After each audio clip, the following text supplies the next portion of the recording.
The thing about it is, being a member of the royal family is simply not the same thing as being a senior working royal. Now, the first you get just because you were born into the family, and the second position you've got to earn. There are about 5,000 people in the line of succession to the throne of the UK, and every single one of those people is a bloodline member of the British royal family. So, is it possible for all of these people to take up the life and duties of senior royals? Well, no. I mean, maybe they can take up the life of a senior royal, whatever that means, as long as they fund it themselves. But can any of them just take on the public role and the duties of a senior working royal because they want to? Well, no. They can only do that job if they receive an invitation from the big boss, and of course, the big boss is the monarch. Senior working royals perform their duties in direct support of the crown, and the monarch has to approve and the monarch staff have to manage the entire process. All the planning, all the organizing, all the scheduling, all the making of travel arrangements, appointing which person is going to go where, who does what, when, and how. It's just like in any other big company. And the monarch is the boss, so they're responsible for paying the bills, the expenses, the stipends, the staff salaries, premises and equipment, travel, fleets, utilities, and so on and so forth. Senior working royals' personal staff also need to work with the monarch staff to keep everything and everyone on the same path and in sync so that everything can go as smoothly as possible, always. But none of this really has a thing to do at all with being born royal. It really is a job. You got to do what the boss decides you're going to do. The boss is the one who pays the bills and your expenses too. Perhaps you get a stipend and maybe you don't, and the boss is also responsible for making that decision. If you don't like it and if you choose to leave, well, that's fine. You have the right to do that.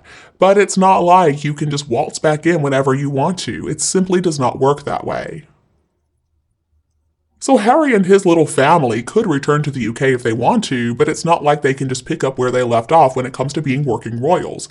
King Charles has made that very clear, both in his speech about Harry building his life overseas, and also in removing Frogmore Cottage as their home base in the UK.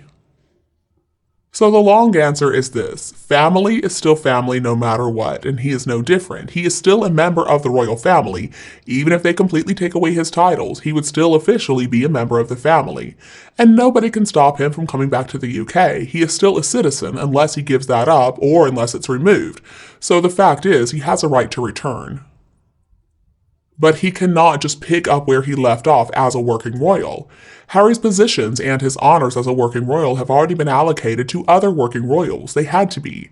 So that ship sailed a long time ago. I'm talking about the honorary positions, the fancy uniforms. They were stripped and they were passed on to others. Therefore, Harry does not have any future whatsoever as a working royal.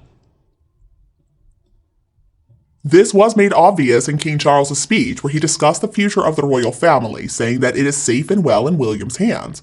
He only mentioned Harry when he was wishing Harry well as he continues to build his life overseas.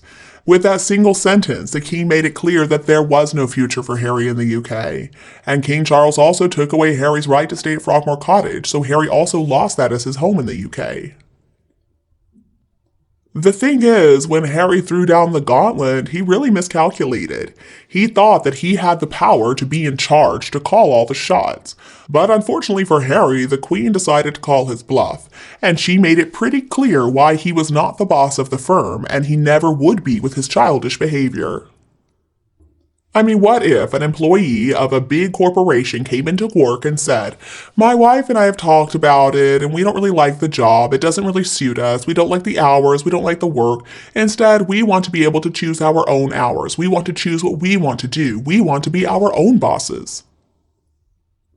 But we still need to keep the same salaries and all the same benefits and the same titles too, even though we have decided we only really want to do what we want to do when we want to do it."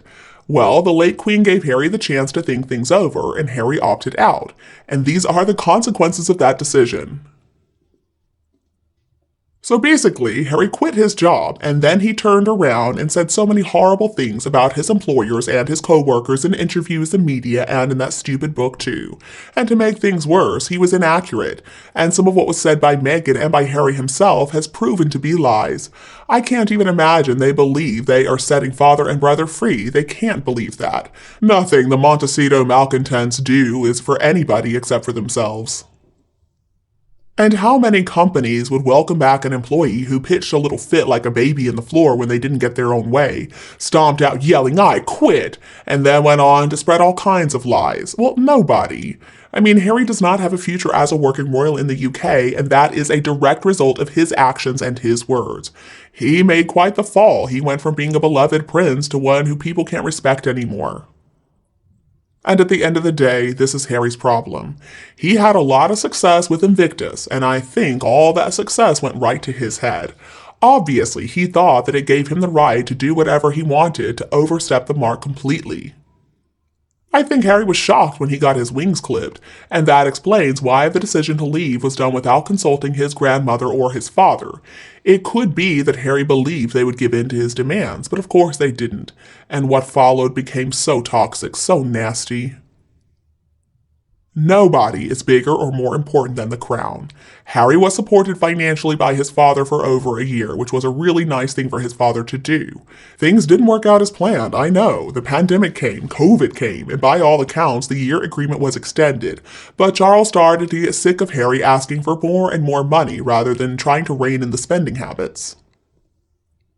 Harry is also not a child. He's an almost 40-year-old man by now. He should be able to be independent, to stand on his own 2 feet. And he's also a very rich millionaire. Now, Meghan has to earn capacity as an actress who is pretty well connected. How much support do they really need? It seems like the two of them wanted to be able to set up their own royal branch in the US, supporting charities and whatever else, but obviously that hasn't happened. I get the distinct impression that Harry believed that his title was going to give him an advantage, and he blamed his family for the lack of progress because he's not going to blame himself or Meghan. But he knew the score as Prince Edward experienced similar problems, and truth be told, without the HRH boost, projects became pretty scarce and the advantage quickly disappears. You have got to be on top of your game. But instead, Harry and Meghan decided to start this campaign of kissing and telling, probably hoping that Charles would pay to stop them. He obviously called their bluff, though. I mean, how much of what they accuse the royal family of is true is debatable, because the royal family is never going to comment. But we do know of some lies that were told for sure, and that puts these other accusations into serious doubt. They're going to have some genuine complaints, but it looks as though they have padded things out to fill the time slots. It is something they never should have done because it has completely ruined their credibility. So what is next for the desultory duo? Well, they've already aired their dirty linen in public, so they need to find some proper work. Netflix, of course, gave them some money, but that money is not going to last long considering their lifestyle. It's also rumored that Meghan wants to go back to acting, but she will only accept parts meant for an A-lister. But I don't think producers are going to see her as a good enough actress. I mean, maybe she would pull a crowd, but I don't think so. Harry's future, though, is pretty murky right now. It doesn't seem like he's focused at all on anything. It is going to be a real test of that marriage if Meghan ends up becoming the breadwinner, but I'm not going to hold my breath on that one. And you, what do you think about this couple and the royal family? Please tell me your opinion below in the comments section. If you preferred our video today, don't be afraid to like and share it with anyone else who needs it.